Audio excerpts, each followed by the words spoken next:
So, dahil diet tayo, magluluto tayo ng steamed chicken, Chinese style. So, lalagyan natin yan ng ginger. Para mawala yung langsa ng manok natin pag na-steam na siya. Tapos, paghaluin natin yung soy sauce, oyster sauce, at kunting asukal, din oil.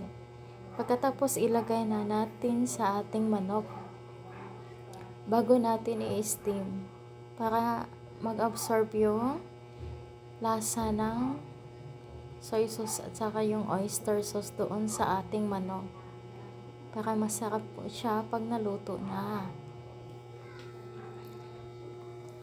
So yan, after that atin nang i-steam ang ating manok for 20 minutes.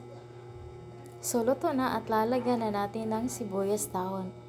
O diba, ang gandang tingnan ng ating steamed chicken. Yan, with salad. So, kakain na po tayo.